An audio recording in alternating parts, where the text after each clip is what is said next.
So good evening aspirants.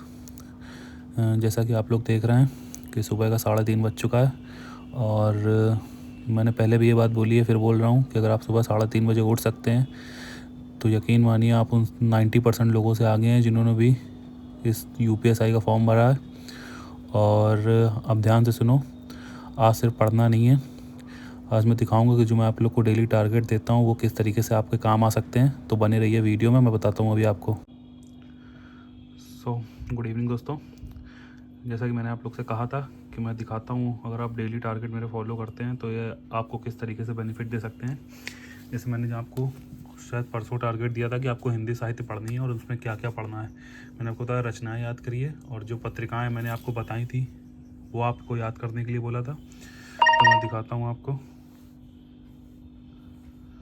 एक second. आज मैंने सबसे पहले मॉक दिया, उसमें दिखाता हूँ कि मैं आपको लोग को जो टारगेट देता हूँ वो आपको किस तरीके से हेल्प कर सकते हैं। ये देखिए टेक्स्ट बुक में आते हैं।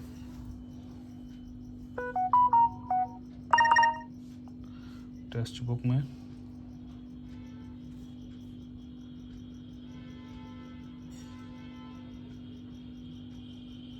एक सेकेंड,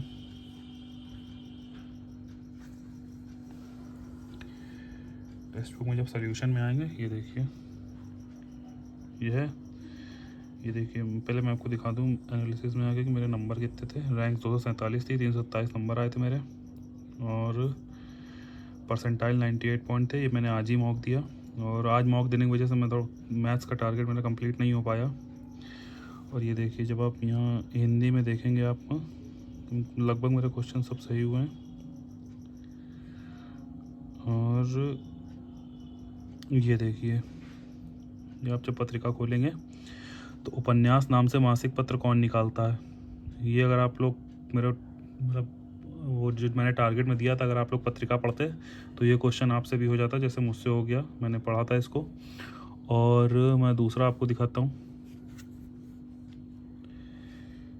कि ये क्वेश्चन पत्रिका, और थोड़ा नीचे आएंगे, ये देखिए ये मैंने पढ़ा।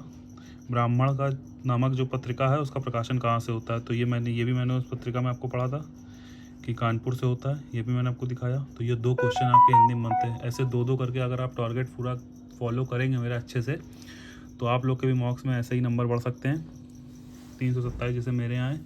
ये रही टारगेट की बात। और दूसरी बात, मैंने जो प्रीवियस ईयर क्वेश्चन लगाए हैं उन्हीं के बेसिस पे टारगेट आपको देता हूँ, क्योंकि मैंने बहुत लगाए हैं, बहुत अभी भी डेली 2-3 मैं प्रीवियस ईयर लगाता हूँ, क्योंकि प्रीवियस ईयर का जितना महत्व है ना उतना आप मान के चलिए जो आप मॉक लगाते हैं उसका भी नहीं है।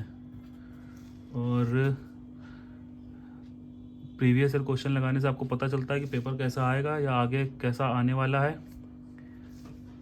तो मैं आपको यही सजेस्ट करूँगा कि जो भी आपसे बोलता है कि एक बार सिलेबस कंप्लीट हो जाए उसके बाद मॉक लगाइए या प्रीवियस ईयर लगाइए, एक बार सिलेबस कंप्लीट करिए, तो मेरे भाई आप लोग को भ्रम में डाल रहा है, क्योंकि किसी भी एग्ज़ाम का कभी भी सिलेबस कंप्लीट होता ही नहीं है। ये बात फैक्ट है, मैं अपने पर्सनल एक्सपीरियंस से आपको बता रहा हूँ कि सिलेबस आपका कभी कंप्लीट नहीं होगा, ठीक है। और सिलेबस के चक्कर में आप मत पढ़िए, बस सिर्फ प्रीवियस ईयर मॉक और मॉक टेस्ट दीजिए। जो मैं आपको टारगेट बता रहा हूँ उसको डेली फॉलो करिए। और आप जनवरी भर में, अगर आप अभी 15 दिन बाकी है जनवरी के, अगर आप जनवरी भर मेरे टारगेट को अच्छे से फॉलो करते हैं तो जो फरवरी में आप पहला मॉक देंगे उसमें आपको अपने नंबर से पता चल जाएगा कि आपको कितना फ़ायदा हुआ है या नहीं हुआ है।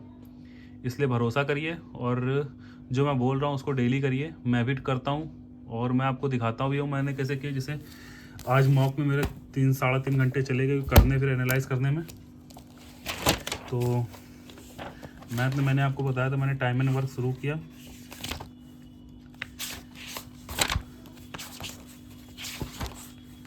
टाइम एंड वर्क आपको दिया था मैंने करने के लिए, ये देखिए टाइम एंड वर्क मैंने शुरू किया। मुझसे सारे क्वेश्चन बन रहे थे तो मैंने लगा इस पर टाइम वेस्ट करने से अच्छा है, मैंने कोई भी क्वेश्चन राकेश यादव से उठाया तो मुझसे हो गया, मैंने कहा उससे टाइम वेस्ट करने से अच्छा है कि मैं मॉक दे लूँ एक, तो इसलिए मुझे मॉक दिया। और मैं अब आपको दिखाऊँ जो मैंने आपको क्वेश्चन बताए थे। ये देखिए ये हिंदी की ल्यूसेंट किताब है, और इसमें जैसे पीछे आई है हिंदी साहित्य में, ये देखिए ये पत्रिकाएँ आपको बताई थी मैंने पढ़ने के लिए। ये कहाँ गया, ये देखिए ये देखिए ब्राह्मण दिखा, ब्राह्मण पत्रिका का प्रकाशन कहाँ से हुआ, कानपुर से। प्रताप नारायण मिश्र इसके ये संपादक थे। ये पहला क्वेश्चन। और दूसरा ये देखिए, उपन्यास नामक मासिक पत्रिका के संपादक कौन है, किशोरीलाल गोस्वामी। ठीक है, तो मैं जो आपको बताऊंगा वो आपको बुक से ही रिलेटेड होगा सब। ठीक है, और इसी तरीके से हर मॉक में आपको जो मैं टारगेट दूंगा उससे 4-5 क्वेश्चन आपको देखने को मिलेंगे, चाहे वो मैथ्स में तो आते ही है, मैथ्स का मैं छोड़ दे रहा हूँ, जीएस और हिंदी जिसमें सबको सबसे ज़्यादा प्रॉब्लम हो रही है इस समय। तो आप बस डेली टारगेट फॉलो करते रहिए। आप लोग को ये 15 दिन करके देखिए, आप लोग को फरवरी में जो मॉक लगाएंगे उसमें 12 से 13 क्वेश्चन आपके बढ़ना पड़े तो आप अनसब्सक्राइब कर देना मेरा चैनल। लेकिन जो भी आपको बोल रहा है कि सिलेबस कंप्लीट कर लो एक बार, मेरे भाई मत पढ़ो सिलेबस के चक्कर में। आप समय नहीं बचा है, 50-55 दिन है, सिर्फ रगड़ के मेहनत करनी है।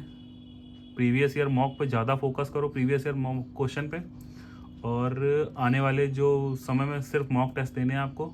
तो अब जो सिलेबस हो गया वो हो गया। मैथ्स का हाँ अभी आप प्रैक्टिस कर सकते हो, जो तो आपके चैप्टर छूटे हैं, जैसे मेरे कुछ चैप्टर हैं, मुझे प्रोबेबिलिटी पढ़नी है और मेंसुरेशन पढ़नी है, परम्यूटेशन कॉम्बिनेशन के क्वेश्चन आते हैं, ये 3 चैप्टर मुझे कंप्लीट करने हैं। तो नेक्स्ट टारगेट में मैं यही डालूंगा, हो सकता है तो आप लोग भी वही करिए, मेंसुरेशन। अगला टारगेट मेरा मैथ्स में मेरा मेंसुरेशन ही होगा, जिसको शायद 2 दिन लग जाए ख़त्म करने में। तो मैं अभी आपको टारगेट दिखा देता हूँ कि आपका कल का टारगेट क्या है। तो आप लोग जब टारगेट एक बार पूरा कर लें तो कमेंट बॉक्स में डन का ज़रूर कर दीजिएगा कि मैंने आपका टारगेट पूरा किया। ठीक है, मैं आपको अभी दिखाता हूँ कि मैंने आपके लिए कल का टारगेट मैंने क्या रखा है। ये देखिए, मैं आपको दिखाता हूँ कि 17 जनवरी के लिए आपका टारगेट क्या है, मैंने लिख लिया था। एक सेकेंड।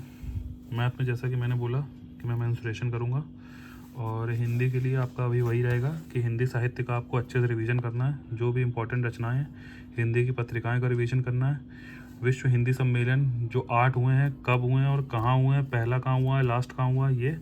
और व्याकरण में मान लो संज्ञा सर्वनाम विशेषण, ये बहुत कम है, मतलब ये तो आपको रिवीजन ही करना है, ये ज़रा देर में हो जाएगा, 5 से 7 मिनट में।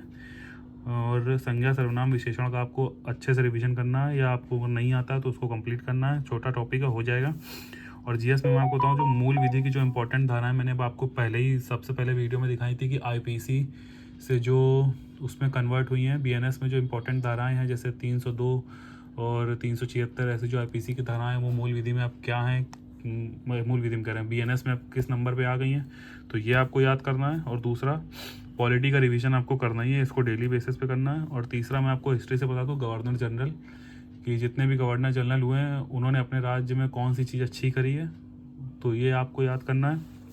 और रीजनिंग में PYQ 2 सेट, बस यही करना है, इतने में आपका हो जाएगा। तो ये कल का आपका टारगेट है, मैं ये टारगेट करूँगा और आपको दिखाऊँगा कि कैसे कैसे मैंने कंप्लीट किया। आपको भी यही करना है, और विश्वास मानिए कि इससे आप लोग को बहुत हेल्प मिलेगी।